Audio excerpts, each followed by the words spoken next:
NB news देख रहे हैं आप। मैं हूं आपके साथ पल्लवी राजपूत और इस बुलेटिन में आप सभी का स्वागत है। चलिए बढ़ते हैं खबर की ओर।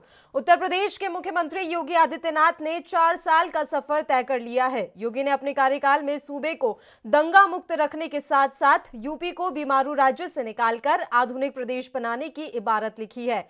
इतना ही नहीं, कोरोना काल में जिस मुस्तैदी के साथ वे समस्या से निपटे वह भी मिसाल बन गया। लॉकडाउन में दूसरे राज्यों से घर लौटे लोगों को स्थानीय स्तर पर रोजगार दिलाना उनकी बड़ी उपलब्धियों में से एक है। हालांकि अब उनके आगे की सियासी चुनौतियों और मुश्किलों से भरी हुई है। यूपी में अगले साल 2022 का चुनाव और योगी के कामकाज और चेहरे पर लड़ा जाना है, जो उनके लिए सबसे बड़ी अग्नि परीक्षा है। देश में एक समय उत्तर प्रदेश की पहचान एक बीमारू राज्य के तौर पर थी, लेकिन पिछले 4 सालों में सूबे की आर्थिक स्थिति में काफी सुधार आया है। उत्तर प्रदेश देश में सबसे बड़ी जनसंख्या वाला राज्य है। बावजूद इसके कोरोना संक्रमण के दौरान योगी सरकार ने बड़ी मुस्तैदी के साथ इससे निपटा है और उसे नियंत्रित किया है। योगी सरकार की सबसे बड़ी उपलब्धियों में से एक यूपी को दंगा मुक्त बनाना भी है।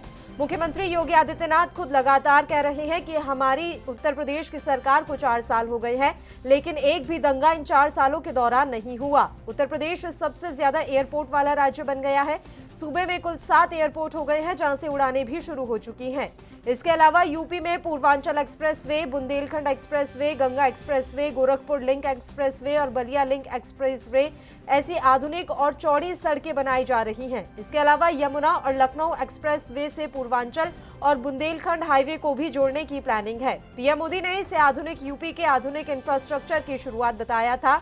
एयर और रोड कनेक्टिविटी के अलावा रेल कनेक्टिविटी भी आधुनिक हो रही है।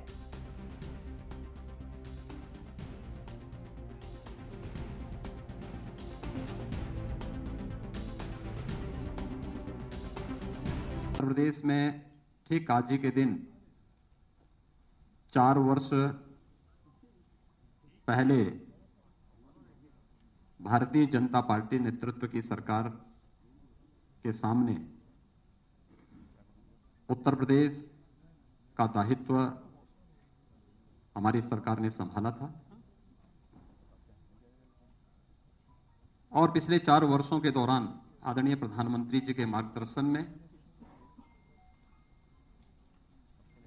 उस समय के राष्ट्रीय अध्यक्ष और राज्य के गृह मंत्री माननीय अमित शाह जी, भारतीय जनता पार्टी के केंद्रीय नेतृत्व और प्रदेश संगठन के पदाधिकारियों और मंत्रिमंडल के अपने सभी सहयोगियों की मदद से हम लोगों ने प्रदेश के अंदर जो परिवर्तन किया है, आज मैं विश्वास के साथ कह सकता हूं कि इस परिवर्तन ने उत्तर प्रदेश को एक नई पहचान दी है। आज उत्तर प्रदेश बीमारू राज्य की श्रेणी से उभर करके देश की सबसे बड़ी अर्थव्यवस्था के रूप में उभरा है। जिस उत्तर प्रदेश की आबादी सर्वाधिक थी, लेकिन जब अर्थव्यवस्था की बात आती थी या प्रदेश में निवेश की संभावनाओं की बात आती थी, निवेश अनुकूल वातावरण से जुड़े हुए मुद्दों की बात आती थी, या उत्तर प्रदेश के प्रति व्यक्ति आय की बात आती थी,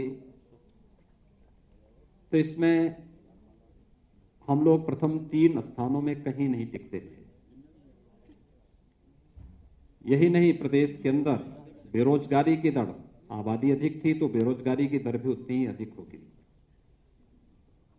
लेकिन मुझे बताते हुए प्रसन्नता की अनुभूति है कि आज उत्तर प्रदेश निवेश अनुकूल।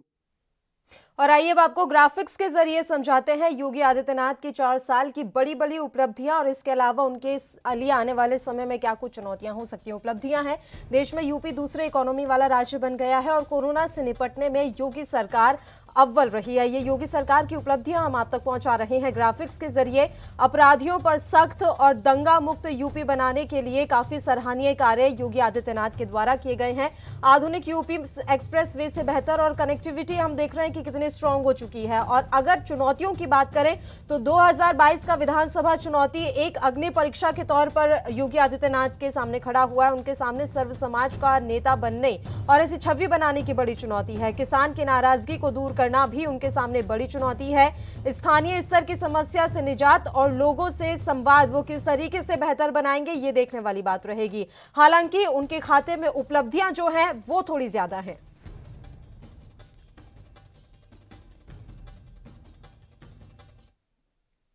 तो योगी आदित्यनाथ सरकार ने भले ही 4 साल आसानी से पूरे कर लिए हों, लेकिन आगे की सियासी राह चुनौतियों भरी है।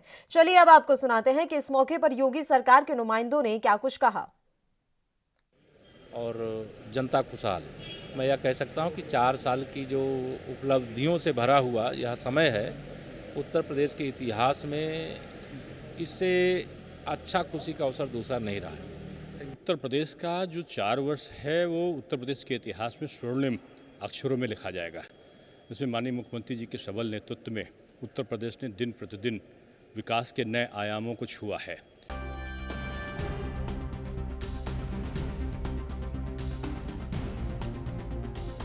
वो वाकई में सराहनीय है। आपको बता दें कि योगी सरकार के 4 साल का कार्यकाल पूरा हो चुका है और इसी के साथ योगी सरकार अब आज कार्यक्रम का आयोजन कर रही है। हालांकि ये माना जा रहा है कि उत्तर प्रदेश के योगी आदित्यनाथ ने 4 साल का सफर तय कर लिया है और अपने इस कार्यकाल में उन्होंने काफी बड़ी उपलब्धियां हासिल की हैं।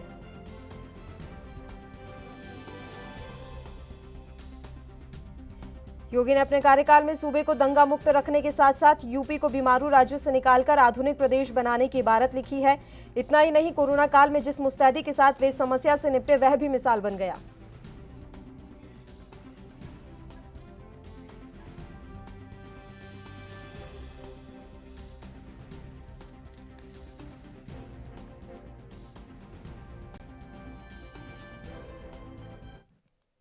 और इस मसले पर चर्चा के लिए इस समय 2 मेहमान हमारे साथ जुड़ गए हैं। मुकेश त्यागी जी जो कलाकार तो हैं ही, इसके अलावा वो भारतीय जनता पार्टी की तरफ से भी पक्ष रखेंगे, और नेपाल सिंह जी जो कि राजनीतिक विश्लेषक हैं। दोनों ही मेहमानों का स्वागत करती हूं एएनबी न्यूज पर। पहले मुकेश जी, हम आपके पास आना चाहेंगे। आज उत्तर प्रदेश के मुख्यमंत्री योगी आदित्यनाथ ने 4 साल का सफर तय कर लिया है। आपसे हम मोटे तौर पर जानकारी चाहेंगे, इन 4 साल में कितनी बड़ी उपलब्धियां उनके नाम है जिन्हें लेकर आप आने वाले विधानसभा चुनावों में मैदान में उतरेंगे। पल्लवी जी नमस्कार। और आज आपने मुझे योगी जी के 4 साल कार्यकाल पूरे होने पर आमंत्रित किया है, इसके लिए बहुत बहुत धन्यवाद। मैं बहुत गौरवान्वित महसूस कर रहा हूं कि उत्तर प्रदेश के इतने गौरवशील और इतने युवा हृदय सम्राट 47 वर्ष के, जिनके पीछे इतना परिपक्व तजुर्बा है, वो 4 बार सांसद रह चुके हैं और वो एक सन्यासी हैं जिनका जीवन सिर्फ अपने देश के लिए समर्पित है। उनका एक एक कण, एक एक मांसपेशी, उनकी आत्मा भारतवर्ष की प्रगति के लिए और उस भारत के लिए जो हम लोग सपना देखते हैं उसके लिए समर्पित है। देखिए, जहां तक सवाल है योगी जी का, थोड़ी पल्लवी जी इको आ रही है, जरा आप इसको करवा देते हैं। सर बताइए। देखिए, ऐसा उत्तर प्रदेश जो था बीमारू स्टेट था, आपने अपने शुरू के वक्तव्य में कहा, और बीमारू स्टेट की स्थिति इतनी गंभीर थी। अब आप 1947 में जब भारत आजाद हुआ तो उत्तर प्रदेश की जो पर कैपिटा इनकम थी वो पूरे देश के बराबर थी, लेकिन उसके बाद आय घटते घटते 1/4 रह गई। अभी आप ये देखिए कि योगी जी ने 43,000 प्रति व्यक्ति की आय को 94,000 कर दी, तो ये उपलब्धि एक अपने आप में बहुत बड़ी है। जिस समय 2017 में योगी जी ने चार्ज लिया, उस समय वेट रिजीम थी और तभी जीएसटी भी इंट्रोड्यूस की गई थी। वेट का जो कलेक्शन था वो आधा था और आज 1 लाख करोड़ उसका वेट का उन्होंने जो जीएसटी के थ्रू किया है, तो वो जो 50,000 करोड़ का डिफरेंस है वो उत्तर प्रदेश के विकास में लगाया जा रहा है। इसके अलावा योगी जी ने हर प्रकार से चौतरफा विकास करने के लिए जिस प्रकार से समर्पण दिखाया है, अभी हाल में ही उन्होंने इन्वेस्टर समिट करी जिसमें बहुत सारे एमओयू साइन किए गए। डिफेंस एक्सपो, वहाँ पे डिफेंस कॉरिडोर बनाने की बात चल रही है। फिल्म उद्योग को लाने की, जो मुझे लगता है 0.50 ऑफ जीडीपी कंट्रीब्यूट करती है। बहुत बड़ा निर्माण होने वाला है ग्रेटर नोएडा में फिल्म सिटी का। जब आपने मुझे कहा मैं अभिनेता हूँ, तो मैं समझता हूँ ये बहुत बड़ा स्वागत योग्य है, क्योंकि तमाम कलाकार सभी नॉर्थ इंडिया से हैं, जो दिग्गज कलाकार हैं। अमिताभ बच्चन, जया बहादुरी, आप किसी का भी नाम ले लीजिए, सबसे अग्रिम श्रेणी में उत्तर प्रदेश के या नॉर्थ इंडिया के लोग आते हैं। तो मैं समझता हूँ ये बहुत बड़ी पहल की है योगी जी ने। और दूसरा, राम जन्मभूमि का जिस प्रकार से अयोध्या में कार्यक्रम जिस तीव्र गति से शुरू हुआ है, आप कुंभ का देख लीजिए, आप देख लीजिए अपराध मुक्त उत्तर प्रदेश, मुख्तार अंसारी जो कि डर के मारे, जो एक जमाने में डॉन हुआ करते थे, बाहुबली हुआ करते थे, डर के मारे आप पंजाब सरकार की शरण में बैठे हुए हैं। वहां पे उनके अगेंस्ट प्रोडक्शन वारंट निकला हुआ है। उत्तर प्रदेश में आने की हिम्मत नहीं है। कोई भी राइट नहीं हुआ, हिंदू मुस्लिम के बीच में कोई राइट नहीं हुआ है। क्या ये कोई छोटी मोटी उपलब्धि है? नहीं तो मेरठ, संभल, मुरादाबाद हर 1-2 साल में कोई ना कोई हिंदू मुस्लिम राइट हुआ करता था।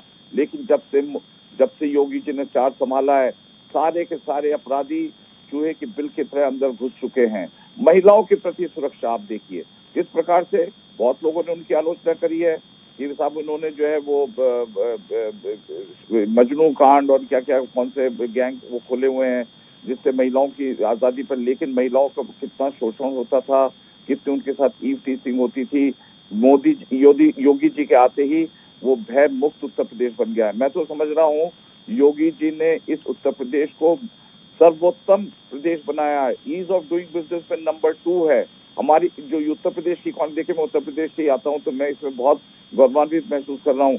2nd नंबर इकोनॉमी में उत्तर प्रदेश की श्रेणी आती है। जब माइग्रेंट वर्कर्स मुंबई से चले थे तो उनको लग रहा था कि हम एक बार उत्तर प्रदेश की सरहद पर पहुंच जाएं तो वहाँ योगी जी हमको पूर्ण रूप से सुरक्षा और खाना और पीना देंगे।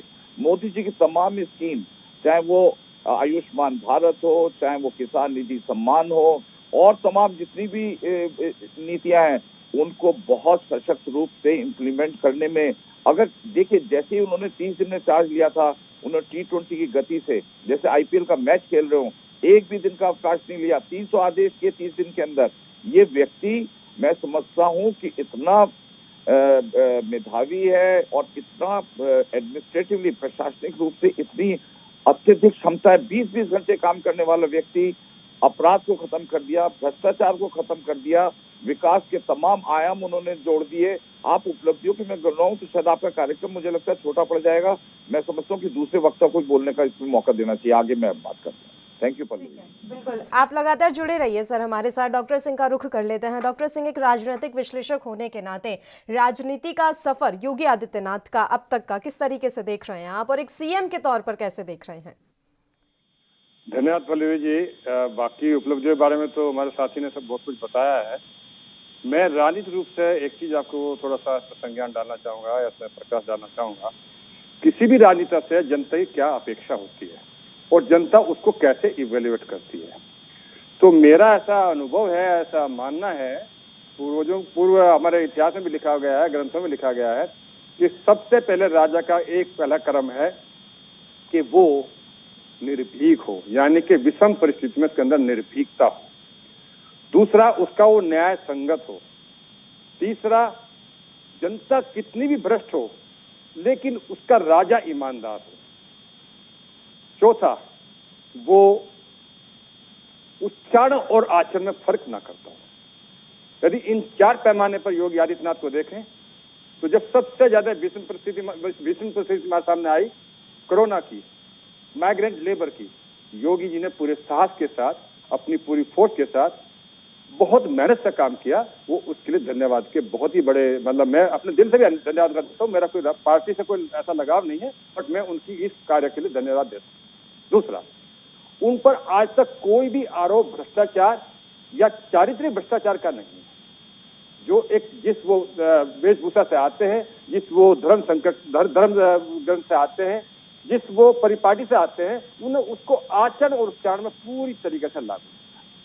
तीसरा, उनके सामने सबसे बड़ी चुनौती पल्लवी जी देश की प्रदेश की ये थी कि इस प्रदेश में हर साल कोई ना कोई एक धर्म के नाम पर एक दंगा होता था, पूरी अव्यवस्था होती थी, फिर उस पर बार्गेन होती थी और शासक झुकता था।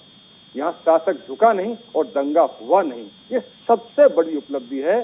जनता को पैसा मिले ना मिले, खाना मिले ना मिले, उसको जीवन की सुरक्षा से ज्यादा अपने सम्मान की सुरक्षा होती है। और लोगों को जो भय था कि योगी आएंगे सिर्फ हिंदू को प्रोटेक्ट करेंगे, मुसलमान को प्रोटेक्ट नहीं करेंगे, उनने ऐसी कहीं छवि बनाई नहीं। लोगों के दिमाग में जो होगी वो होगी, लेकिन उन्होंने अपने कर्म से ऐसा कहीं दिखाया नहीं। उनने सबके लिए सुरक्षा जाहिर करी और सबके लिए नियम किया। और तीसरा, इस उत्तर प्रदेश में इतना बड़ा नेक्सस था ब्यूरोक्रेसी और नेताओं का, वो जिले से लेकर प्रदेश स्तर तक था। मैं इसमें बहुत ज्यादा प्रकाश नहीं डालना चाहूंगा, लेकिन इतने बड़े नेक्सस को एक इतने कम अनुभव के साथ इतनी सफलता के साथ तोड़ना, मैं उसको सबसे बड़ी उपलब्धि माननीय योगी आदित्यनाथ जी की मानता हूं। अब उनके सामने चुनौती क्या थी, उन्हें कितनी अच्छी तरीके से उसको पूरा किया। सबसे बड़ी चुनौती उनके सामने थी कि जब योगी आदित्यनाथ इसमें आए, प्रदेश के पास आर्थिक स्थिति बहुत खराब थी और बिना आर्थिक स्थिति के कोई विकास संभव नहीं है। ये स्वाभाविक है, सबसे ज्यादा आज सड़कें प्रदेश में बनी है। ठीक है, गन्ने के भुगतान की समस्या है, गन्ने भुगतान का वादा भाजपा ने किया था, 14 दिन का वादा योगी आदित्यनाथ ने भी किया था, 14 दिन का वादा अमित शाह जी ने भी किया था, 14 दिन का वादा प्रधानमंत्री नरेंद्र मोदी ने भी किया था। वो गन्ने का भुगतान नहीं कर पाए और गन्ने का भुगतान न करवाने किसानों में असंतोष, फिर वो असंतोष सरकार के प्रति या भारत सरकार के प्रति कहने के थोड़ा आया है। ठीक है, वो कहेंगे कि हमारे पास 1 लाख 2 करोड़ का हमने सबसे ज्यादा पेमेंट किया है, बट उसका मकसद नहीं था, मकसद था कि क्या पूरा भुगतान हो पाए।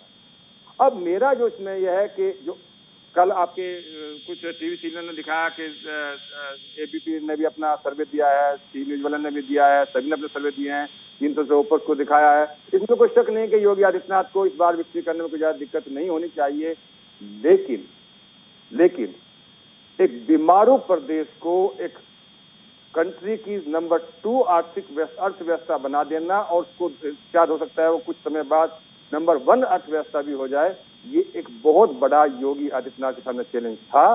और उस प्रदेश में जहां हर छोटी बात पर दंगा भड़क जाता था, वहां राम मंदिर का जो भी न्यायालय ने निर्णय दिया, योगी आदित्यनाथ का इसमें कोई रोल नहीं है कि उन्हें न्यायालय को परवाह किया, बट जो निर्णय लागू किया, जो निर्णय सर्वोच्च न्यायालय ने दिया, उसको बहुत ही सरलता, सहजता और सहभागिता के साथ इम्प्लीमेंट कराना भी एक बहुत बड़ा चैलेंज था, जो योगी आदित्यनाथ ने पूरा किया। जहां तक विकास के बारे में बात है, नो डाउट आज सबसे ज्यादा सड़कें यूपी में बन रही हैं, इसमें कोई ज्यादा नहीं शंका नहीं है। सबसे ज्यादा बड़ी खरीद एमएसपी पर आज यूपी में हो रही है, इसमें भी कोई शक नहीं है। जिस एक्साइज में चोरी हुआ करती थी, वो आज एक्साइज ऑनलाइन से होने के बाद एक्साइज की रेवेन्यू बढ़ा है, जीएसटी का रेवेन्यू बढ़ा है। जिसमें जनरेटर ही चला करते थे, बिजली 1-2 घंटे आती थी, आज बिजली बढ़ी है। अपराध तो मैंने पहले बताया दिया कम हुआ। तो 4 साल में योगी आदित्यनाथ ने जो किया है, शायद इससे दूसरे मुख्यमंत्री भी सबक ले रहे हैं और उन्हें कुछ नियम बनाए हैं। लोग कह सकते हैं कि साहब वो जो है उन्हें माइनॉरिटी नहीं, उन्हें माइनॉरिटी के खिलाफ नहीं, यदि उन्होंने एक कानून बनाए हैं तो वो उन बच्चों के साथ, उन व्यक्तियों के साथ जो धर्म के नाम पर उनको जबरदस्ती धर्म परिवर्तन करा के, निकाह करा के किया जाता था, उसमें उन्होंने उनको प्रोटेक्शन दिया है और उनकी प्रक्रिया डिसाइड करी है कि आप 2 महीने पहले जिलाधिकारी के यहाँ अप्लाई कर दीजिए। यदि आप उचित हैं तो हमें कोई आपत्ति नहीं, यदि आप अनुचित हैं या प्रलोभन दे रहे हैं तो इस पर सख्त कार्रवाई भी है। तो धर्म की सुरक्षा सभी के लिए है, ये मान लेना। कुछ लोग इसको पत्रकार कह सकते हैं कि हिंदू वर्ग के लिए है या मेजोरिटी वर्ग के लिए है, माइनॉरिटी के लिए नहीं है। मैं ऐसा नहीं मानता हूं, लेकिन अपराध को रोकना, ब्यूरोक्रेसी को कमांड करके प्रगति पे लाना, जैसा मेरे साथी ने बताया कि आज ग्रेटर नोएडा में सबसे बड़ा जेवर एयरपोर्ट बन रहा है, शायद वो एक सपना हो गया था। आज फिल्म सिटी की यहाँ बात हो रही है, आज यहाँ बड़ी कंपनी इन्वेस्टमेंट कर रही हैं। शायद मैं समझता हूँ कि तमिलनाडु के बाद में सबसे बड़ा हब जो है, प्रोडक्शन का हब आज की डेट में जो है हमारा यूपी बनता जा रहा है। तो इस पर हम सबको गर्व है और हम इसमें गौरवान्वित भी हैं। आपका रुख कर लेते हैं सर। उपलब्धियों का तो पिटारा है देखिए आप लोगों के पास पिछले 4 साल का, इसमें तो कोई दो राय नहीं है। अब आने वाले जो चुनौतियां हैं, समय के लिए जो चुनौतियां हैं, उस पर बात कर लेते हैं। ऐसा कहा जाता है, माना जाता है कि कट्टर हिंदुत्व वाली छवि के हैं योगी आदित्यनाथ, तो ऐसे में सर्व समाज का चेहरा कैसे बन पाएंगे? क्योंकि अक्सर अब तक जितने भी चुनाव हुए तो ज्यादातर राज्य ऐसे ही रहे हैं जहां प्रधानमंत्री नरेंद्र मोदी को आगे रखा गया, उनके चेहरे पर चुनाव लड़ा गया। अब जाहिर है कि उत्तर प्रदेश में योगी आदित्यनाथ के चेहरे पर ही चुनाव लड़ा जाएगा, तो उनकी छवि सर्व समाज की बनाना क्या आप लोगों के लिए चुनौती है? मेरा ये सवाल है। नहीं पल्लवी जी, एक बात बताइए, कोरोना क्या कोई धर्म को देता है? कोरोना के समय में से था। बताइए मुकेश त्यागी जी। जी पल्लवी जी मुझसे पूछ रही हैं। अच्छा मैं बताता हूँ। मेरा ये सवाल, देखिए योगी आदित्यनाथ पर जिस प्रकार से आलोचना की जा रही है वो बेबुनियाद है। योगी आदित्यनाथ एक हिंदू होते हुए भी सबका साथ, सबका विकास और सबका विश्वास की नीति में विश्वास करते हैं।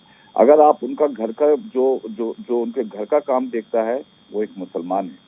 उन्होंने कई मुस्लिम लड़कियों के लिए इस्तीफे वो उसका क्या कहते हैं उसका उनके इंतजाम किया उनके स्टाइपेंड्स का।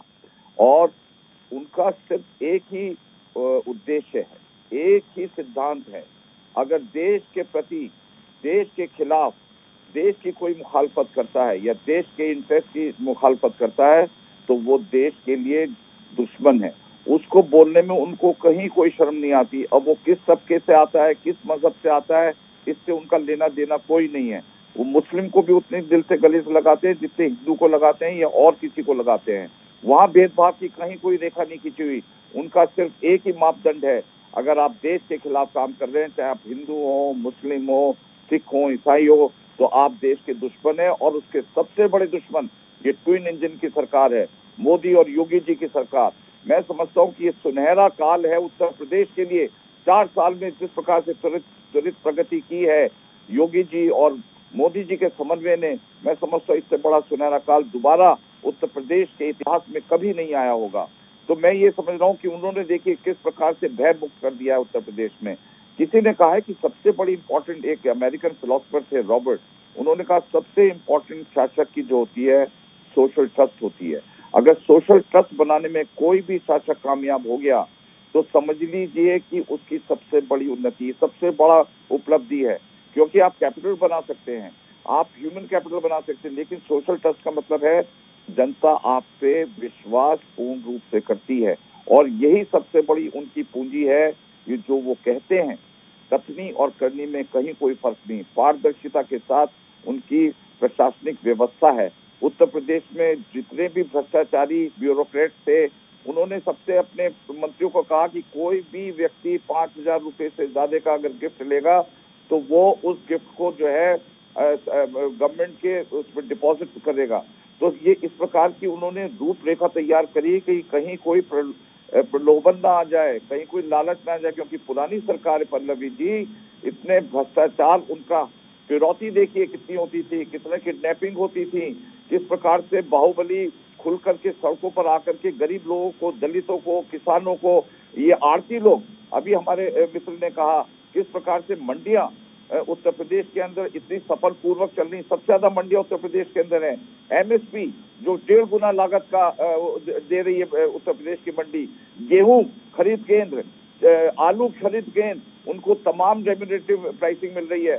गन्ने के केस में कुछ थोड़ी बहुत भ्रांति हो सकती, मैं मान रहा हूं, लेकिन जिस प्रकार से योगी जी ने किसानों को मदद की है, और मैं समझता हूँ योगी जी का ये जो कहना है कि ये जो 3 फार्मर एक्ट है, क्यों नहीं किसान लोग आकर के सुप्रीम कोर्ट के द्वारा गठित जो कमेटी है उसके आगे बैठ करके डिस्कशन करते हैं। अब ये कहना कि साहब इनकी तो जो पहले ओपिनियन थी वो किसानों के खिलाफ थी, ये कहना बिल्कुल बेबुनियादी। अब सुप्रीम कोर्ट का इंटरवेंशन है। तो इस प्रकार से जिस प्रकार से राजनीति, देखिए उत्तर प्रदेश कृषि प्रधान है, तभी मैं इस पर बोलना चाहता हूँ। ये आज की सबसे बड़ी ज्वलंत समस्या है। ये आड़तियों का आंदोलन है, ये गैर राजनीतिक आंदोलन है। इसके पीछे साजिश देश को तोड़ने की है। तभी तो आप टिकैत वहां पहुंचे हुए बंगाल में। अभी पहले कहते थे कि हम राजनीति नहीं करेंगे, पहले हम कहते थे सिर्फ हम किसानों के लिए बात करेंगे। ये तो इनका पूर्ण रूप से राजनीतिक एजेंडा है। इसके पीछे अब आप भली टिप्पणी कर लें, खालिस्तानियों ने वहां पे झंडा फहराया, देश की इतनी अवहेलना करी, तो आप कृषक बन करके, आप जो मोदी जी का दूरदृष्टि है कृषकों के लिए, देखिए पंजाब के अंदर क्या फार्मर्स कॉन्ट्रैक्ट नहीं हो रहा है, एडवांस फार्म कॉन्ट्रैक्ट हो रहा है। आप यहाँ पर अपोजिशन कर रहे हैं। पल्लवी जी दूसरी बात मैं कहता हूँ, किस बात का अपोजिशन है? एमएसपी कभी भी किसी भी एक्ट का हिस्सा नहीं थी, ये एडमिनिस्ट्रेटिव प्रशासनिक प्रक्रिया थी। अब आप कह रहे हैं कि आप एक्ट बनाइए। अब तक तो आप चुप बैठे हुए थे कि साहब कोई एमएसपी को एक्ट बनाइए। पहले क्या था, जब एमएसपी एक्ट का हिस्सा ही नहीं थी। हाँ, अगर मोदी जी उसको रिपील करते, अगर वो एमएसपी को हटाते, तो मैं समझता हूँ कि तब मोदी जी के ऊपर टीका टिप्पणी करने का आपका आधिपत्य था। लेकिन मोदी जी ने तो उसको हटाया ही नहीं, और वो लगातार एक प्रधानमंत्री होकर के कह रहे हैं कि ये कंटिन्यू करेगी, उसके बाद भी आप विश्वास नहीं कर रहे हैं। जो 3 एक्ट हैं, देखिए मैं आपको एक और बता दूं, एक्ट को लेकर के बहुत बड़ी समस्या हो रही है। देखिए एसेंशियल कमोडिटीज एक्ट में अमेंडमेंट किया है कि कुछ ऐसी वस्तुएं थी जो एसेंशियल कमोडिटीज में आती थी। अब इसके पीछे मैं समझता हूँ किसी ने आज तक ये रैशनल आर्गुमेंट नहीं दिया है। देखिए क्या होता था, होर्डिंग को लेकर के लोगों ने स्टोरेज कैपेसिटी नहीं बनाई कि भाई अगर हम स्टोरेज बढ़ाएंगे तो रखेंगे कि अगर रखेंगे तो हमारे पे होर्डिंग एंटी होर्डिंग एक्ट आ जाएगा, हम तो अंदर कर देंगे। तो इसकी वजह से हमारे यहाँ स्टोरेज होता ही नहीं था। अभी आप ये देखिए कितना हमारे गेहूं चावल खड़ा है, एफसीआई के पास स्टोरेज नहीं है। तो अगर उसमें प्राइवेट निवेश होता है तो आप स्टोरेज कैपेसिटी को बढ़ाते हैं। अगर आप इसको एसेंशियल कमोडिटीज एक्ट में रखेंगे तो होर्डिंग के डर के मारे कोई कैपेसिटी ऐड नहीं करेगा, उसकी खिलाफत है। अरे आप करिए, आप स्टोरेज लगाइए, आप अपने यहाँ रखिए, आप अपने मूल्य दीजिए। दूसरा, अब इन्होंने पहले था आरती के ही माध्यम से आप वहां पर जो मंडी थी वहां से खरीद सकते थे। अब आपने उस पर टैक्स उठा दिया। अब आप अगर उत्तर प्रदेश का किसान उड़ीसा में अपने धान को बेचना चाहता है तो बिना किसी टैक्स के बेच सकता है। ई ट्रेडिंग के माध्यम से आप पोर्टल क्रिएट करिए और उसके थ्रू आप ट्रेडिंग कर सकते हैं। तो तमाम प्रकार की जितनी भी आधुनिकीकरण किया जा सकता है। और इसमें राकेश टिकैत के पिता महेंद्र सिंह टिकैत वो खुद ही इसके अनुयायी थे। उन्होंने खुद कहा था कि हम आना चाहिए। पंजाब के चीफ मिनिस्टर अमरिंदर सिंह, कमलनाथ जी, तमाम मनमोहन सिंह जी, तमाम इस एक्ट के फेवर में थे। ये सडनली यू टर्न क्यों आया? इसके पीछे सिवाय राजनीतिक मंशा के अलावा पल्लवी जी और कुछ नहीं है। देश को कमजोर मोदी जी का पताका फैल रहा है, योगी जी का पताका फैल रहा है। इनको डर ये है कि इनकी जो डेवलपमेंटल पॉलिसीज हैं उनको लेकर के तो हमारा पर्दाफाश हो जाएगा, हम विरोधाभास में एक विलेन की तरह दिखाई देंगे। तो ये एक प्रगति को रोकने का षड्यंत्र है। तो योगी जी समझते हैं, और मैं समझता हूँ योगी जी के अंदर जितनी ऊर्जा है, जितनी प्रशासनिक दूरदृष्टि है और जिस प्रकार से उत्तर प्रदेश की जनता के लिए वो समर्पित हैं, ये सुनहरा काल है। इसको जाने मत दीजिए। हमें योगी जी के हाथों को मजबूत करना चाहिए, ये हमारा संकल्प होना चाहिए। ठीक है डॉक्टर नेपाल सिंह, आपका आखिरी कमेंट चाहूंगी और ये किसानों के मसले पर ही चाहूंगी कि किसान जो इस समय इतनी नाराजगी दिखा रहे हैं और पश्चिमी उत्तर प्रदेश की स्थिति आप देख रहे हैं, तो क्या ये एक चुनौती साबित हो सकता है? और मैं समझता हूँ कि थोड़े दिन में वो इतनी पैसे की व्यवस्था कर लेंगे कि गन्ने का भुगतान निकल जाएगा। गन्ने से भुगतान पश्चिमी उत्तर प्रदेश में इससे अलग और कोई समस्या नहीं है। मैं टिकैत की ऐसी कोई जड़ यहाँ नहीं देखता हूँ कि टिकैत किसी किसानों को इकट्ठा करके वो कर लेंगे। यदि ऐसा होता तो वो दूसरे क्षेत्र में नहीं घूमते, अपने क्षेत्र में घूमते। अपने क्षेत्र में कोई भी वो अपनी मीटिंग नहीं कर पा रहे हैं, कोई भी कई किसानों को कन्विंस नहीं कर पा रहे हैं। यदि कुछ मीटिंगें हुई हैं तो उन्होंने लोकदल का सहारा लिया है। ठीक है, लोकदल का एक बहुत बड़ी पार्टी रही है, ज्योति चंद्र सिंह की आज भी आस्था लोगों में है, उसकी वजह से कुछ लोग इकट्ठे होते हैं, वो आते हैं। लेकिन टिकैत के पास ऐसा कोई मुद्दा पश्चिमी उत्तर प्रदेश के लिए नहीं बचा है। पश्चिमी उत्तर प्रदेश का व्यक्ति मंडी के और 3 चुनाव के खिलाफ नहीं है। उसका छोटा मोटा जो विरोध है वो गन्ने के भुगतान को लेकर है। और मैं समझता हूँ कि जैसी परिस्थिति इंटरनेशनल मार्केट की आ रही है, चीनी के प्राइस भी बढ़ रहे हैं, इथेनॉल के बारे में माननीय मोदी जी बार बार कह रहे हैं, तो ये और 4-5 महीने में ये पेमेंट की समस्या भी सुलझ जाएगी और योगी जी से ये समस्या बिल्कुल हट जाएगी। जहां तक मेरा बात है कि जो लोगों का मेन मुद्दा होता था, कहते थे कि योगी के राज में हिंदू बढ़ेगा, उनने एक सबसे अच्छी बात ये की कि जिसकी भी गाड़ी पलटी है, अपराधी की पलटी है, ना हिंदू की पलटी ना मुसलमान की पलटी है। और सबसे बड़ा जो आपने मेरे साथी ने भी कहा कि विश्वास, आज भी जनता विश्वास करती है योगी आदित्यनाथ में कि वो इन परिस्थितियों में सबसे अच्छे हैं। और जहां तक बात है, उससे बड़ी बात जो सब उस पर मैं कहना चाहूंगा, प्रदेश के पास पैसा नहीं था और प्रदेश के पास व्यवस्था नहीं थी, इसलिए प्राइवेट इन्वेस्टर यहाँ आता नहीं था और सरकार अपना विकास कर नहीं सकती थी ना। आज सबसे अच्छी बात यह है कि प्राइवेट कंपनियां आ रही हैं।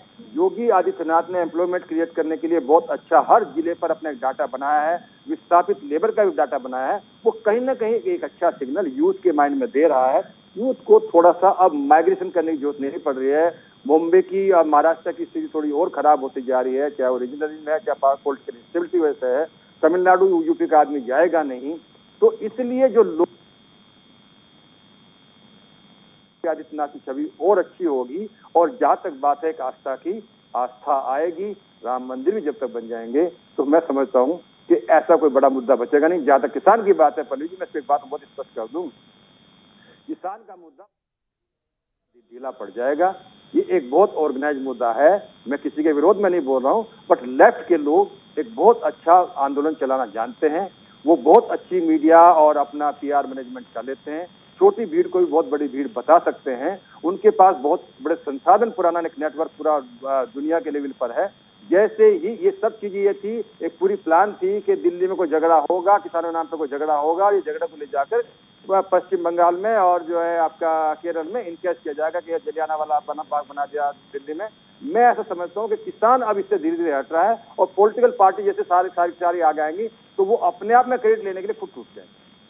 बिल्कुल सर, तो उपलब्धियां काफ़ी हैं और हम तो यही उम्मीद करेंगे कि उत्तर प्रदेश के लिए जो बेहतर हो वही उसे मिले। फिलहाल मैं आप दोनों मेहमानों का शुक्रिया अदा करना चाहूंगी इस अहम मसले पर चर्चा के लिए। आप दोनों ही मेहमान हमारे साथ जुड़े और अपना अपना समय हमें दिया है। तो आपको बता दें कि योगी सरकार के 4 साल पूरे हो चुके हैं और उपलब्धियां उनके पास काफ़ी हैं, यानी कि जनता को दिखाने के लिए उनके पिटारे में बहुत कुछ है। अब जो चुनौतियाँ थोड़ी बहुत बची हुई हैं, उन चुनौतियों से कैसे बेड़ा पार लगाएंगे योगी आदित्यनाथ, ये देखने वाली बात रहेगी।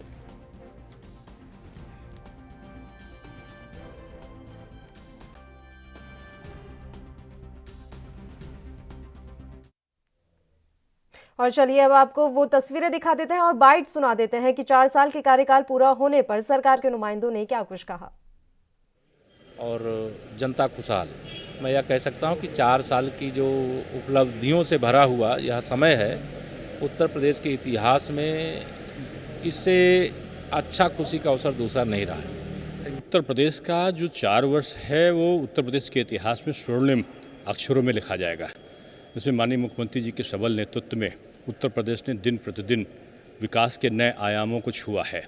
चाहे आप इंफ्रास्ट्रक्चर को देख लीजिए, चारों तरफ सड़कें बनी हैं, चारों तरफ पुलों का निर्माण हुआ है, 3 एक्सप्रेस वे बन रहे हैं, डिफेंस कॉरिडोर का निर्माण हो रहा है। और अगर आप देखें तो इसी तरीके से शिक्षा में नकलविहीन परीक्षा है, सत्र का नियमितीकरण है, उच्च शिक्षा में नए 3 राज्य विश्वविद्यालय के अतिरिक्त 79 राजकीय विद्यालय, 248 जो है माध्यमिक शिक्षा के विद्यालय को खोलना, ये अपने आप में चुनौती के तौर पे था जिसको इस सरकार ने संभव बनाया है। सर वहीं कांग्रेस ने शब्द रखा है आपके 4 साल के ऊपर।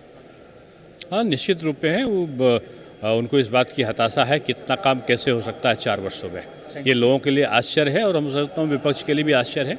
विपक्ष को सकारात्मक रूप में पिछले से तुलना करनी चाहिए। अपराध का ग्राफ गिरा है, 12 मेडिकल कॉलेज थे, आज 32 मेडिकल कॉलेज हैं, 2 जगह एम्स बन रहे हैं, अमेठी और गोरखपुर में। आप नई 119 जो मिलें थी पूरी पूरी चल रही, नई 2 मिलें खुली हैं। गन्ने का बकाया का हम भुगतान 1,30,000 करोड़ से ऊपर का हम कर चुके हैं, पिछली सरकारों का बकाया का भुगतान किया है। गेहूँ और धान के क्रय केंद्र आज अभूतपूर्व तरीके से भुगतान कर रहे हैं, एक रिकॉर्ड उत्पादन हुआ है। अब तो भारत सरकार में गणना होती है कि प्रत्येक क्षेत्र में जब कोई काम का कंपैरिजन होता है तो उत्तर प्रदेश पहले स्थान पर या दूसरे स्थान पर आता है। ने कहा है कि अजमतों की मंजिल भी अजमतों से मिलती है, एड़ी उठाने से कद बड़ा नहीं होता। माननीय मुख्यमंत्री जी ने पुरुषार्थ और कर्म को चरितार्थ किया है। अकबर इलाहाबादी ने कहा था कि अमल से ज़िंदगी बनती है जन्नत भी जहन्नुम भी, ये खाकी अपनी किस्मत से न नूरी है न नारी है। अच्छा किया है, अच्छा करेंगे और बेहतर तरीके से परिणाम भी देंगे। जनता में विश्वास पैदा किया है, आगे और अधिक विश्वास पैदा करेंगे। सर वही कोरोना विस्फोट हो रहा है सर, क्या कहेंगे? हाँ जी, क्या कहेंगे सर महाराष्ट्र की? देखिए, कोरोना को बहुत ही शिद्दत के साथ रोका गया है, लेकिन परहेज बहुत ज़रूरी है। अगर परहेज करेंगे तो निश्चित रूप से उसमें सफलता मिलेगी और हम उम्मीद करते हैं कि अभी कोरोना गया नहीं है, इसलिए हर स्तर पर यह प्रयास होना चाहिए कि हम सावधानी बरतें, सतर्कता बरतें। पूरा उत्तर प्रदेश इस खुशी को मना रहा है, इस जश्न को मना रहा है, जहां पर एक 4 साल दमदार, 4 साल बेमिसाल, ऐसे अद्भुत 4 साल कभी 70 वर्षों में उत्तर प्रदेश ने नहीं देखा। जिस उत्तर प्रदेश को लोगों ने भिखमंगा प्रदेश बना दिया था, बीमरिया प्रदेश बना दिया था, उसी को पूज्य महाराज जी ने हमारे यशस्वी प्रधानमंत्री के दिशा निर्देश, उनके पथ पर चलकर एक अद्भुत प्रदेश बनाया, जहां पर आज मेडिकल फैसिलिटी, एजुकेशन सेक्टर से लेके जो चीनी कारखानाएं बंद हो गई थी उनको शुरू करना, चौमुख सड़कों की योजना, पूर्वांचल एक्सप्रेस अपने आप में एक बहुत बड़ा 7,000 करोड़ का एक अपने आप में मिसाल है। एम्स 2 साल के अंदर खड़ा कर देना गोरखपुर में, तो एक पूर्वांचल के लिए कितनी बड़ी खुशी की बात है। आज किसान हो, गरीब गुरबा हो, 2 करोड़ 60 लाख से ज़्यादा शौचालय यहाँ बन जाना, किसानों के लिए वो सारी सुविधाएं उनके खातों में पैसे देना, बेटियों के लिए, गरीब महिलाओं के लिए, गरीब बच्चों के लिए, पढ़ाई के लिए, सरकारी स्कूलों की लेवल को इतना हाईटेक कर देना, अनबिलीवेबल, इतनी दूरदर्शी सोच। और सबसे अच्छी बात और सबसे बड़ा एक आत्मनिर्भर के अंदर एक नया रोज़गार आया फिल्म सिटी, जिसके देख रहे हैं कि आप कल ही अक्षय कुमार यहाँ राम सेतु की शूटिंग अयोध्या में शुरू कर रहे हैं। करीबन 5-6 फिल्मों की शूटिंग पूर्वांचल गोरखपुर में यहीं हो रही है। 80 फिल्मों की शूटिंग इस वक्त उत्तर प्रदेश में हो रही है। तो आप सोच रहे हैं कि करोड़ों रुपए का निवेश यहाँ पर हो रहा है। मुंबई की पूरी फिल्म सिटी शिफ्ट होकर अब उत्तर प्रदेश में आ गई, जो मैं आप लोगों के जानकारी में दूँ। यहाँ पर लगातार शूटिंग हर तरीके से हो रही है, वो वेब सीरीज़ हो, फिल्में हैं, हिंदी हैं, भोजपुरी हैं, तेलुगु फिल्में हैं, वो सारे लोग उत्तर प्रदेश को आज पहला अपना डेस्टिनेशन मांग रहे हैं। भगवान राम जी के मंदिर के तो आप लोग जान ही रहे हैं कि 500 साल। चलिए अब बढ़ते हैं अगली खबर की ओर। पश्चिम बंगाल विधानसभा चुनाव के लिए भारतीय जनता पार्टी आगामी 21 मार्च को घोषणा पत्र लॉन्च करने जा रही है। पार्टी केंद्रीय गृह मंत्री अमित शाह की मौजूदगी में घोषणा पत्र जारी करेगी। खास बात है कि बीते बुधवार को ही राज्य में सत्तारूढ़ तृणमूल कांग्रेस ने अपना मैनिफेस्टो जारी किया है। टीएमसी ने राज्य के सभी परिवारों को कमाई का भरोसा दिया है। बीजेपी ने कुछ हफ्ते पहले राज्य में घोषणा पत्र तैयार करने के लिए एक अभियान चलाया था। अमित शाह 21 मार्च को बंगाल में पार्टी का घोषणा पत्र जारी करेंगे। बीती फरवरी में बीजेपी के राष्ट्रीय अध्यक्ष जगत प्रकाश नड्डा ने राज्य में लोको सोनार बांग्ला अभियान की शुरुआत की थी। इसके जरिए पार्टी ने राज्य के लोगों से अपने घोषणा पत्र के लिए सुझाव भी मांगे थे। इस अभियान में पार्टी ने हर सीट पर एक रथ पहुंचाने के लिए 294 एलईडी रथों की तैयारी की थी। इन वाहनों पर बॉक्स मौजूद थे जिनमें लोगों से सुझाव डालने के लिए कहा गया था। सीएम ममता बनर्जी की सरकार ने घोषणा पत्र में वादा किया है कि उनकी सरकार बेरोजगारी दर घटाएगी, साथ ही 1 साल में 5 लाख रोजगार तैयार किए जाएंगे। मुख्यमंत्री ने इसमें सभी परिवारों के लिए आय योजना, छात्रों को क्रेडिट कार्ड और अन्य पिछड़ा वर्ग में कई समुदायों को शामिल करने के लिए एक कार्यबल का गठन करने का वादा किया। राज्य में तृणमूल कांग्रेस शासन के दौरान गरीबी 40% तक घट जाने का दावा करते हुए घोषणा पत्र में किसानों की वार्षिक वित्तीय सहायता 6,000 रुपए से बढ़ाकर 10,000 रुपए करने का भी वादा किया गया है।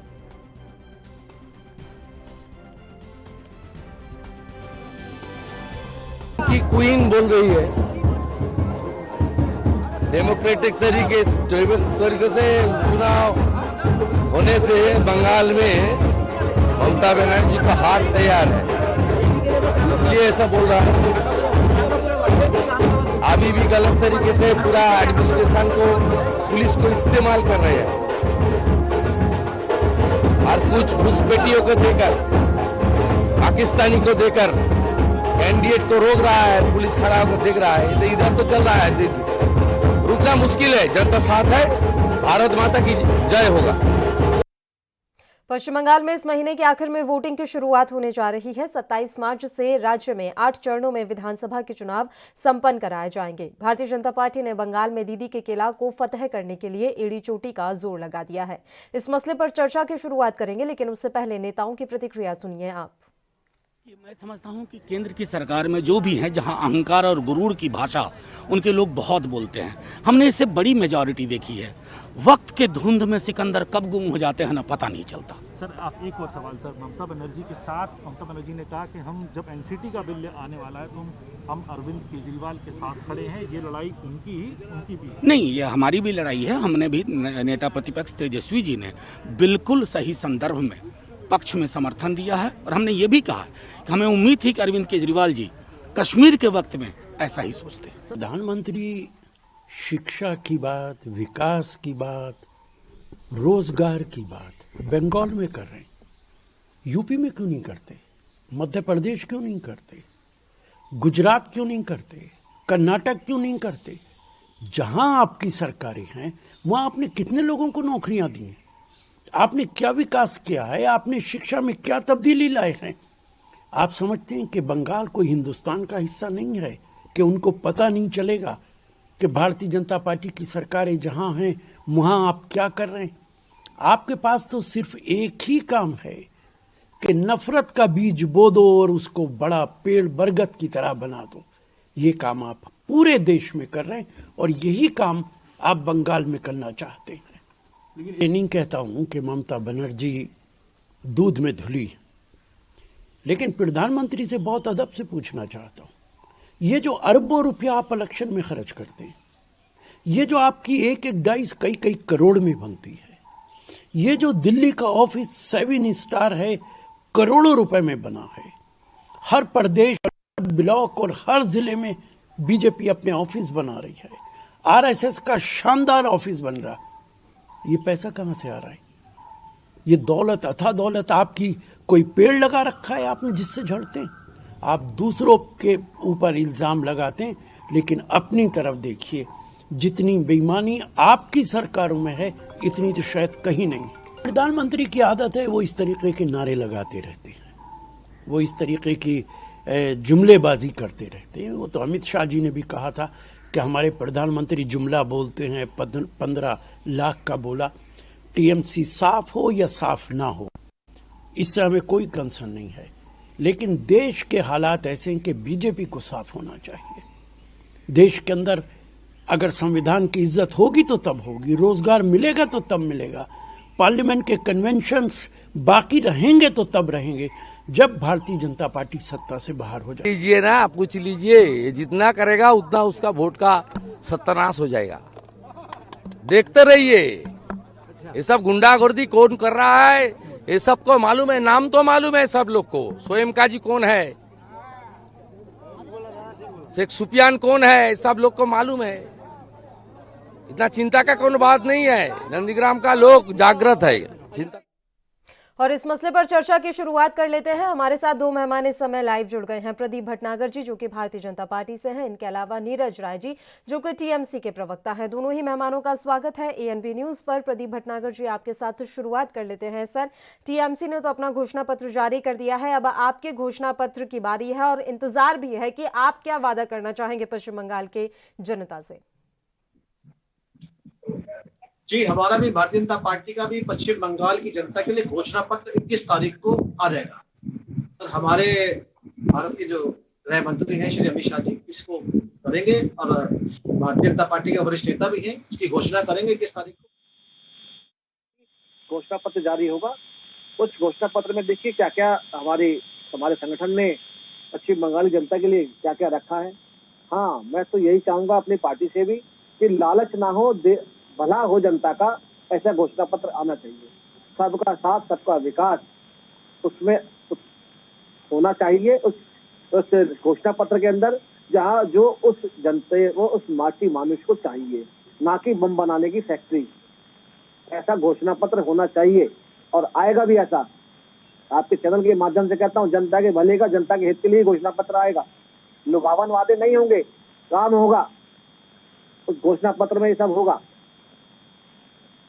नीरज राय जी, आपकी प्रतिक्रिया। उनका तो घोषणा पत्र आने वाला है, आपने जारी कर दिया है, बेरोजगारी दर घटाने समेत तमाम वादे आपकी सरकार के द्वारा इस बार किए गए हैं। देखिए पल्लवी, ऐसा स्थिति है कि घोषणा पत्र वही आता है जो सरकार करना चाहती है। हमने अपने 10 पॉइंट दिए हैं और उसमें से जो 1-2 छोड़ दिया जाए, जो कि पेंशन का है, विधवा महिलाओं को, घर के मुखिया को, या छात्रों के 10 लाख जो लोन देने की बात है उच्च शिक्षा के लिए कम ब्याज दरों पे, ये उसके अलावा मेरी सब योजनाएं वहाँ पे पुरानी चल रही है। उसमें कुछ और संशोधन किया गया है, जो कि पहले वहाँ पर हम राशन फ्री देते थे, राज्य सरकार देती थी, उसमें केंद्र का योगदान नहीं रहा है, वो राज्य की अपनी योजना रही है, खाद्य साथी। उसको हमने कुछ नवीनीकरण किया है कि डोर टू डोर पहुंचाने, होम डिलीवरी देने की बात मैंने किया है। और 10 लाख हमारे एमएसएमई रोजगार में वृद्धि की बात हमने की है। 10 ही पॉइंट हमारे हैं घोषणा पत्र में और वो हमारे पीछे भी चलते आ रहे हैं और आगे भी हमने उनका नवीनीकरण किया, जिससे किसानों के लिए है 10,000 रुपया प्रति वर्ष, छोटे और सीमांत किसानों के लिए प्रति एकड़ पे देने की बात है, क्योंकि पिछले हम लोग देते रहे हैं 10,000 रुपया सालाना देते रहे हैं हम किसानों को, और वो अभी 1-2 किसानों को नहीं, लगभग 73 लाख किसान परिवारों के लिए देते रहे। आयुष्मान योजना पे आवाज उठाते है भारतीय जनता पार्टी, स्वास्थ्य साथी योजना हम वहाँ पे लगभग 73 लाख नहीं पूरे बंगाल की जनता को, जिसमें कोई क्राइटेरिया नहीं होता था कि मोटरसाइकिल होना चाहिए नहीं होना चाहिए, अगर लिंटर वाला छत है उस पे भी नहीं मिलेगा आयुष्मान योजना की तरह, हम सबको देते हैं। वहाँ पे बंगाल की समस्त आबादी और जनता के लिए हमारी योजनाएं चलती है। तो ये योजना जो है और भी बंगाल के बेहतरी के लिए काम करेगी, इसमें मुझे कोई संभावना नहीं दिखाते हैं। जो हम जमीन पे करते हैं वही अपने घोषणा पत्र में हम कहते हैं। ठीक है प्रदीप भटनागर जी, मेरा एक सवाल है। हमने कल तस्वीरें देखी थी कि बीजेपी के जो उम्मीदवार घोषित किए गए उनका विरोध खुद बीजेपी के कार्यकर्ताओं के द्वारा किया गया, ऐसा क्यों? क्या पश्चिम बंगाल में बीजेपी वर्सेस बीजेपी हो रहा है? किसी भी पार्टी में हो या भारतीय जनता पार्टी में हो, देखिए टिकट मांगने वाले बहुत सारे होते हैं, मगर टिकट एक को मिलना होता है। ये अभी की नहीं, ये दोस्तों से चला आया है, हर पार्टी में चला आया है। कोई सबको खुश नहीं कर सकते, एक टिकट 6 जगह नहीं बढ़ता, एक जगह बढ़ता है। ठीक है, जिसको टिकट चाहिए नहीं मिला तो उनके लोगों ने मिलके अगर कुछ कार्यकर्ता इस टाइप का करा है उसको भी ध्यान देगा, समझाएंगे उनको। ऐसे कोई नहीं चलता है, ये तो चलन है चुनाव का। जी, कुछ ओपिनियन पोल सामने आए हैं, हालांकि ये कोई पुष्टि नहीं होती ओपिनियन पोल की, मैं पहले ही क्लियर कर देती हूँ, लेकिन मैं इस पर आपकी प्रतिक्रिया चाहूंगी। और इन ओपिनियन पोल्स के मुताबिक भारतीय जनता पार्टी पश्चिम बंगाल में दूसरे नंबर की पार्टी रहने वाली है, यानी कि सरकार टीएमसी बनाने का यहाँ पर दिखाया जा रहा है। पुष्टि नहीं कर रही हूँ, बस प्रतिक्रिया चाह रही हूँ सर आपसे। कहूंगा कभी ये हम चीज जनता पर छोड़ दो तो ज्यादा बेहतर रहेगा। लोकसभा चुनाव में भी उम्मीद नहीं थी कि पश्चिम बंगाल में हमें इतनी बड़ी जीत मिलेगी, और पश्चिम बंगाल जनता ने बहुत भारी मतों से और बहुत सारे पार्लियामेंट बचाए वहाँ के सांसद बनाकर भेजे। इस विषय को तो जनता पे ही छोड़ देंगे, और पूर्ण विश्वास है अगर जनता को शांति और अच्छा माहौल चाहिए तो वह भारतीय जनता पार्टी की सरकार बनाएंगे, पूर्ण विश्वास है। जैसे अभी अभी टीएमसी के नेता के जैसे पश्चिम बंगाल में इन्होंने मनभावन वो निकाला है, ये तो पहले भी जो बच्चे पढ़ने वाले हैं या जो खाली बैठे हैं बेरोजगार उनको ये देते आए हैं, मगर उन्होंने भी उसमें भी बंटवारा कर रखा था किसको देना है किसको नहीं देना है। इन्होंने एक लोगों को बड़ा खुश करने की कोशिश करी उसमें। देखिए आइए किसानों की बात अगर ये करते हैं, अगर जो चावल ये देते हैं 16 किलो एक साल के अंदर, क्या पता है उसकी गुणवत्ता क्या होती है? आज इन्होंने कह तो दिया। ये किसानों की बात करते हैं, कभी सिंदूर जहाँ पे ममता जी ने शुरुआत करी थी वहाँ दोबारा झांकने नहीं गई है। जहाँ ममता जी को पैर में चोट लगी और प्लास्टर चढ़ा था, जहाँ आज सड़क भी नहीं और ट्रेन है, उसके विषय में बोलेंगे आप इतना तो कुछ कर रहे हैं, मगर उन्हें विकास नहीं देंगे आप, उन्हें सड़क नहीं देंगे आप, पानी नहीं देंगे उन्हें आप। ठीक है, आप कहाँ तक लेंटर देंगे? आज आपको लेंटर याद आ रहा है, उससे पहले आपको लेंटर याद नहीं आया। पूरे पश्चिम बंगाल में अगर जहाँ देखिए तो वहीं आपने झोपड़पट्टी बसा रखी है। वहाँ पे प्रधानमंत्री जो आवास योजना के जो लाभार्थी हैं और होना चाहिए, आपने उन्हें जाने नहीं दिया, वहां तक उन तक पहुंचने नहीं दिया। कई चीजों को आपको भी एक साथ चलना पड़ेगा। आपकी सरकार 2 टर्म रही, आपको नौबत क्यों आई आपने लेंटर वाली बात करने की? आपकी सरकार 2 बार रही, क्यों नौबत आ रही है किसानों को बढ़ावा देने के लिए? आपने वैसे क्यों नहीं बढ़ावा दिया? आपकी क्यों नौबत आई नंदीग्राम में जो आपको झूठ का खेल खेलना पड़ा? ले लेते हैं नीरज जी से प्रदीप जी कि आखिर ये सब नौबत क्यों आई? क्या आपने जिस तरीके से माहौल बनाना चाहा चुनाव का वो आप कामयाब हो पाए? बताइए नीरज राय जी। प्रदीप भाई, सवाल पूछना बहुत अच्छा है, लेकिन सवाल पूछने में इतना अति उत्साहित मत हो जाइए कि अपने नैतिक जिम्मेदारियों से आप इतर हो जाएं। आप ये बताइए कि देश के अंदर भारतीय जनता पार्टी की सरकार है, लगभग 1.5 दर्जन प्रदेशों में भारतीय जनता पार्टी की सरकार है। मैंने लिंटर की बात करी आपकी आयुष्मान योजना पे, पर पहले आपको बताने की जरूरत है कि पिछले 7 सालों में जो 2 करोड़ पर ईयर नौकरी की बात आपने किया था, कितना नौकरी दिया आपने? कितने स्मार्ट सिटी बनाए? किसानों की आय 2022 में दोगुना किस आधार पे आप करेंगे? वर्तमान में किसान की आय कितनी है? अरे आप नहीं बता पाएंगे, क्योंकि जो आपके नीति निर्धारक हैं वो भी नहीं बता पाएंगे कि वर्तमान में आय कितनी है। अब आइए, आप जो कह रहे हैं कि बंगाल में क्या नहीं है, चावल की क्वालिटी, भाई साहब देश के अंदर किसान धरनारत, बोलने दीजिए, आप बोलिएगा, डिबेट मुद्दा पे हो रहा है ना। प्रदीप जी एक एक करके बात करेंगे सर, एक एक करके बात करेंगे। वो अपनी बारी में बोल रहे हैं तो मैं जब आपके पास लौटूंगी सर तब आप बोल लीजिएगा। प्रदीप भाई तू मैं पे डिबेट नहीं हो रहा है, आप बताएंगे हम सुनेंगे, हम बताएंगे आप। बताइए, चावल की क्वालिटी पर बात कर रहे थे आप। हाँ, देश के अंदर 300 से ऊपर किसान शहीद हो गए हैं, किसानों की सुध नहीं ली जा रही है और ये बोला जा रहा है कि बंगाल में किसानों की स्थिति बेकार है। तो मैं आपको स्पष्ट कर दूं भाई साहब कि भारत सरकार की यह सूचना है, भारतीय जनता पार्टी की नहीं, कि 2019-20 तक, जो कि 14 से भाजपा की सरकार चल रही है केंद्र में, 5 बार कृषि कर्मण अवार्ड, 11-12 से 19-20 के बीच में 5 बार कृषि कर्मण अवार्ड बंगाल ने पाया है। वहां पे जितनी योजनाएं चलती हैं वहां पर लगभग 73 लाख किसान परिवारों के लिए चलती है। देश के अंदर प्रधानमंत्री जी की किसान सम्मान निधि योजना चलती है। 14.5 करोड़ परिवारों को भी अगर 6,000 रुपया देते हैं तो लगभग 90,000 करोड़ रुपया बजट गिरता है। आप यह बताने का कष्ट करेंगे कि तीसरा टर्म शुरू होने वाला है, पहले टर्म और दूसरे टर्म में और तीसरे टर्म में कितने हजार करोड़ का बजट सैंक्शन हुआ था, नहीं बता पाएंगे, क्योंकि पहले टर्म में 60,000 करोड़ से नीचे, दूसरे टर्म में 50,000 करोड़ से नीचे, तीसरे टर्म में 38,000 करोड़ इस बार का है। तो देश के अंदर किसान बढ़ते हैं और आपके योजना के अनुसार किसान घट रहे हैं। तो कहने का मतलब ये हमारा है कि हम हों, आप हों, देश का और बंगाल की जनता का विकास की बात करें, तू मैं करने के लिए तो 5-5 साल का टर्म बाकी है। 2 साल हमें दिया जनता ने। आप मत भूलिए कि यूपीए सरकार की जो गलतियां रही उसका खामियाजा यूपीए भुगत के दूसरा टर्म आप भी पा गए हैं। लेकिन आपका क्या चल रहा है? 2014 से पहले जिस भ्रष्टाचार पे आप बात करते रहे, 2G स्पेक्ट्रम, कोल घोटाला, सभी भ्रष्टाचारी जेल में, फिर आ गया आपका वहां पर यही भ्रष्टाचार का खेल। तो हिंदुस्तान की जनता है ना, हम भी जनता हैं, आप भी जनता हैं, अलग चीज है। हम लोग एक प्रतिद्वंदी के तौर पे बैठे हैं, अलग चीज है, लेकिन जनमानस की भावनाओं से हम लोग भी रूबरू हैं। तो हकीकत कहना कोई गलत चीज नहीं है। मैं गलत हूँ तो सुनने को तैयार हूँ, आप सही हैं तो बताने को तैयार हैं, लेकिन वास्तविकता से रूबरू कराना हमारा और आपका नैतिक कर्तव्य बनता है। ठीक है, बताइए प्रदीप भटनागर जी। ये जितनी बहुत बढ़िया उन्होंने बात करी। मैं वापस पश्चिम बंगाल पे जा रहा हूँ, सब देश को छोड़ता हुआ, क्योंकि पश्चिम बंगाल में विषय चल रहा है। और मैं जो कहूंगा, ये जो विषय की जो बात कर रहे हैं, आज के माध्यम से एक चैनल ने स्टिंग ऑपरेशन करा, देखिए कि बम बनाने की फैक्ट्री जो कि धार्मिक कामों के लिए और चुनाव के लिए ऑर्डर बनाती है और प्रशासन के नाक के नीचे। तो देखिए खूनी खेल किस तरह पश्चिम बंगाल में खेला गया और खेला जा रहा है, इस विषय पे नहीं बोलेंगे। इन्होंने अभी बहुत कुछ गिनाया पश्चिम बंगाल के लिए, मगर ये नहीं बताएंगे कि ये खूनी खेल कैसे होता है। देखिए टीएमसी और जब वामपंथियों की सरकार के जब मुकाबला चल रहा था तो इन्होंने कितनी लाशें तब भी गिराई, और आज देख लीजिए कंडीशन क्या है। 300, ये तो बात करते हैं किसानों की। अरे भाई आप किसानों की तो आपने बात करी, 300 किसान शहीद हो गए, कैसे शहीद हो गए, इस पर क्यों नहीं बात करते हैं आप लोग? क्या करा आप लोगों ने जाके? आपने समर्थन जाके दे, समझाया क्यों नहीं आपने? आपके प्रदेश में एमएसपी क्यों आप करिए? एमएसपी पे काम किसने मना करा है? आप एमएसपी की बात करते हैं। आपने स्मार्ट सिटी की बात करें, देखिए हम स्मार्ट हिंदुस्तान बनाने जा रहे हैं।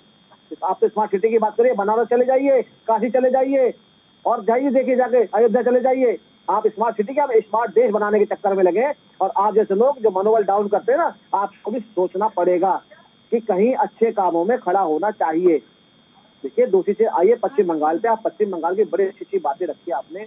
ये जो खूनी संघर्ष चल रहा है क्यों हो रहा है? टीएमसी के नेता खुल्लम खुल्ला देखिए कितना दिखा रहे हैं मीडिया पे भी कि आपने एक रथ निकल रहा है भारतीय जनता पार्टी का या किसी पार्टी का, तो उस पर आप हमला कर देंगे। किसी पार्टी का राष्ट्रीय अध्यक्ष निकला तो आप ईंट मार देंगे झंडे तले अपने। आपकी खुली बदमाशी चली रही है और आपकी पुलिस और आपका काम कर रही है, प्रशासन आपके लिए काम कर रहा है, क्योंकि ममता ने डरा रखा है।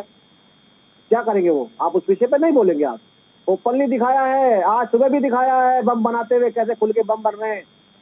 टीएमसी के ऑर्डर दे रखे नेताओं ने बम बनाने के। आपसे अभी तक अपने जो मंत्री पे बम मारा उस पर इंक्वायरी हुई नहीं। आप पे चलते आप देश की बात करने के लिए, आप देश के ऊपर चलते आप पश्चिम बंगाल के जो किसान 26,000 परिवार जो आज भी राह देख रहे हैं कि हमारी जो जमीन बंजर पड़ी है इसको औद्योगिक क्षेत्र बना दिया जाए, आप उससे बात नहीं करना चाहते। आप नंदीग्राम आते हैं मगर नंदीग्राम में पूर्ण रूप से विकास की बात नहीं करते। अरे भाई ये दोहरी राजनीति दोहरा चल कैसे चलेगा?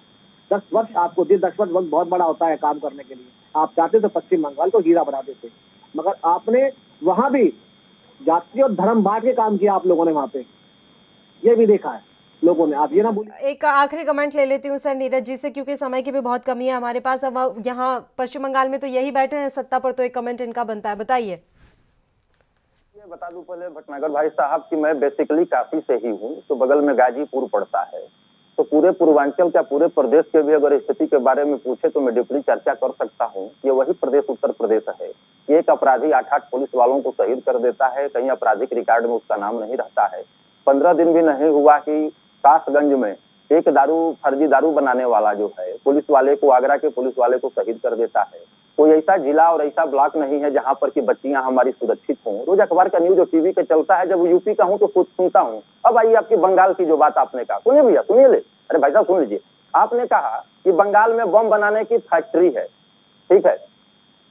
अरे बम की बता रहा हूँ, थोड़ा पल्लवी रोकिए, उनको मैं बता दूं बम वाली बात। योगी जी जो आप बम समझा देंगे। सुन लीजिए, आखिरी कमेंट चल रहा है, सुन लीजिए। कमेंट पश्चिम बंगाल में दीजिए ना, बम के ऊपर। ठीक है नीरज जी, हम उत्तर प्रदेश के बारे में बात नहीं करते हैं सर। जब उत्तर प्रदेश का चुनाव आएगा मैं जरूर आपसे बात करूंगी, अभी हम पश्चिम बंगाल पर रह लेते हैं। योगी जी मुख्यमंत्री टीएमसी के नहीं है ना पल्लवी, बीजेपी के ही है ना। मोदी जी मुख्य प्रधानमंत्री टीएमसी से नहीं है ना, बीजेपी से। कहने का मतलब है, बंगाल में आ जा रहा हूँ। बंगाल में आपने कहा बम बनाने की फैक्ट्री, यह पिछले 7 साल से आरोप लगा रहे हैं, लेकिन केंद्र में आपकी सरकार रही है भाई साहब। देश की स्थिति और बंगाल की स्थिति सुधारने के लिए अब तक आपने ऐसा कोई कार्रवाई क्यों नहीं किया? यह तो हम पिछले कई सालों से चिल्ला रहे हैं। अगर गलत मैं हूँ, राजनीति का मुद्दा नहीं बनाना चाहते तो गलत करिए। प्रधानमंत्री से बड़ा मुख्यमंत्री नहीं होता है, यह चीज आप लोग जेहन में रखिए। 130 करोड़ देशवासियों की भावनाओं से जुड़ा होता है प्रधानमंत्री का पद। मोदी जी आपके भारतीय जनता पार्टी के नेता हो सकते हैं, देश के नेता नहीं है, देश के प्रधानमंत्री हैं। तो आप लोग ये बचकाना आरोप जो है बंद करिए आप लोग भाई साहब। और 1.5 दर्जन से ऊपर प्रदेशों में भाजपा की सरकार है, देश के अंदर भाजपा की सरकार है, तो पूछूंगा मैं कांग्रेस से, पूछूंगा सीपीएम से, पूछूंगा सपा से। प्रधानमंत्री और देश में पहुंच गए, बम फैक्ट्री गलत दिखाई है मीडिया ने। नहीं, और आप लोग वहाँ पर बम न फेंक दें। मीडिया झूठी है, तो मीडिया ने स्टिंग ऑपरेशन कर दिखाया है। मैं मीडिया की बातें कहाँ कर रहा हूँ, मीडिया झूठी है। ठीक है सर, अब मैं आप दोनों को यहाँ पर रोकना चाहूंगी क्योंकि समय की कमी है। बिल्कुल सर, मैं आपको रोकना चाहूंगी, यहाँ पर माफी चाहूंगी क्योंकि समय की कमी है, इसलिए मैं अभी समय नहीं दे पाऊंगी आप दोनों को। आप फिलहाल आप दोनों ही मेहमानों का बहुत बहुत शुक्रिया तमाम चर्चा के लिए आप हमारे साथ जुड़े। तो आपको बता दें कि पश्चिम बंगाल में इस समय सियासत अपने चरम पर है, पारा हाई है, क्योंकि वहां पर चुनाव है। इस महीने के आखिरी में वहां पर चुनावों का चरण शुरू हो जाएगा। इससे पहले भारतीय जनता पार्टी और टीएमसी के बीच साफ तौर पर यहाँ पर प्रतिद्वंदिता दिखाई दे रही है। दोनों पार्टियां आमने सामने हैं। हालांकि वाम दलों और कांग्रेस की बात करें तो वो इन चुनावों में इतना सक्रिय नजर नहीं आ रहे जितना भारतीय जनता पार्टी और टीएमसी नजर आ रहे हैं। खैर, देखने वाली बात यही रहेगी कि जीत का सहरा आखिर किसके सर पर सजता है। इसी के साथ इस बुलेटिन में फिलहाल के लिए इतना ही। मुझे दीजिए इजाजत। देश प्रदेश के तमाम ताजा और अहम खबरों के लिए आप बने रहिए हमारे साथ। नमस्कार।